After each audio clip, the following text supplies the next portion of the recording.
Assalamualaikum warahmatullahi wabarakatuh.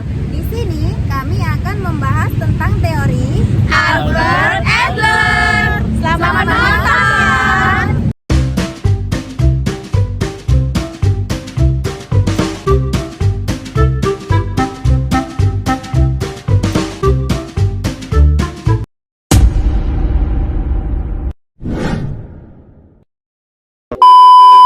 Pose with the fans. Pose with the pose with the pose with the fans. Pose with the pose with the pose with the fans. Pose with the fans. Pose with the fans. Pose with the pose with the pose with the fans. Halo teman-teman, ada yang tahu nggak siapa sih Albert Adler itu? Albert Adler adalah seorang psikologi yang berasal dari Wina, Austria. Beliau lahir pada tanggal 7 Mei 1870.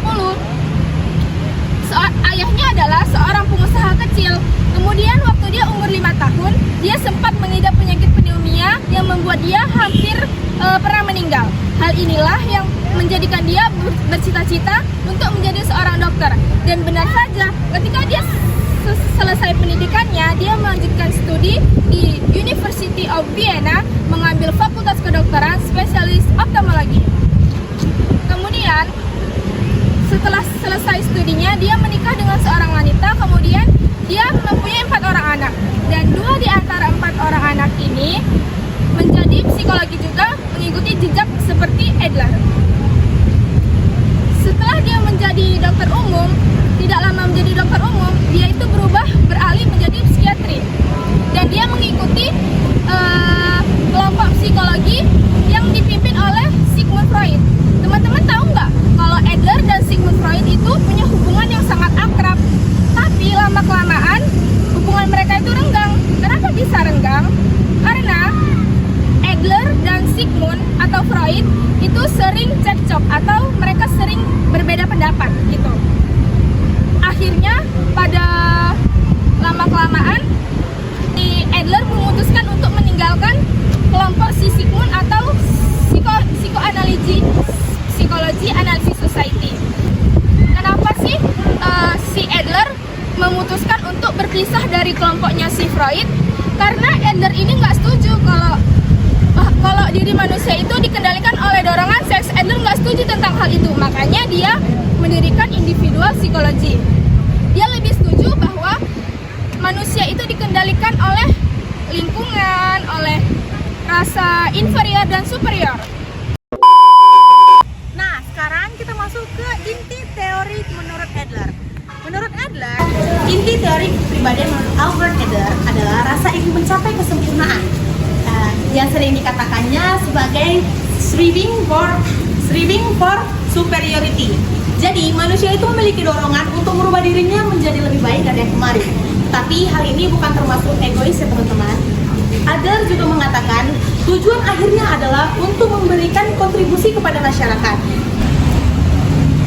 Adler juga mengatakan tujuan akhirnya adalah untuk memberikan kontribusi kepada masyarakat. Selain itu, Adler juga memperkenalkan konsep inferiority complex, yaitu rasa kurang yang membuat kita tuh kurang percaya diri atau minder. Tetapi rasa kurang percaya diri ini bisa menjadi motivasi yang bagus untuk diri kita loh. Nah, selanjutnya hakikat manusia menurut Albert Adler.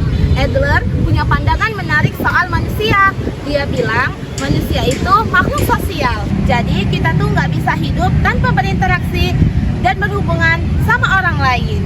Adler juga percaya kalau kita tuh punya kebebasan untuk memilih jalan hidup kita sendiri. Jadi, meskipun kita mungkin punya kelemahan, kita tuh juga bisa berusaha menjadi lebih baik dengan versi kita sendiri. Intinya, menurut Adler, manusia itu makhluk yang terus berkembang dan punya potensi untuk menjadi hidup yang lebih bermakna. Nah, dinamika kepribadian menurut Adler itu dipengaruhi oleh interaksi antara rasa minder dan tujuan hidup. Kita sering berusaha menutupin kekurangan kita dengan cara mencapai hal-hal yang merasa kita penting. Jadi, meskipun kita punya kekurangan, kita tetap bisa memilih jalan tujuan sesuai tujuan hidup kita. Selanjutnya, perkembangan individu menurut Adler.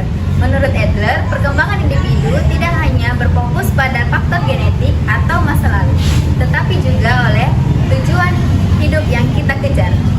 Adler juga percaya bahwa lingkungan keluarga memiliki peran yang sangat penting.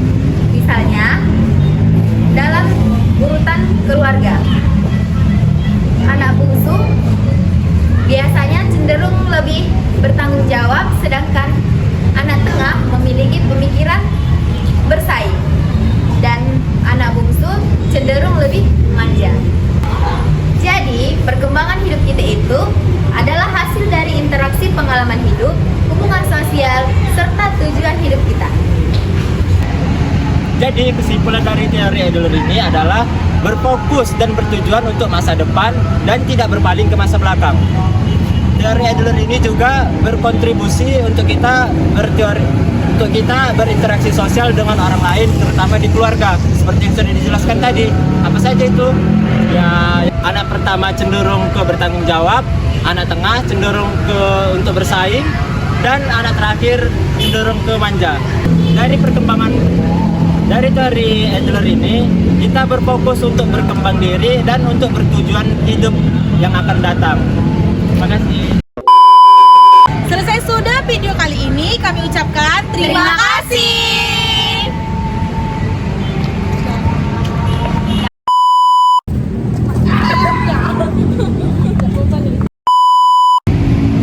Sosial. Iya kan? Ih. Teori ke teori.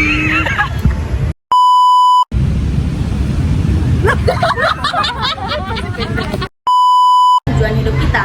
Kita sering Aima bilang kata Fokus untuk kita ke masa depan. Iya.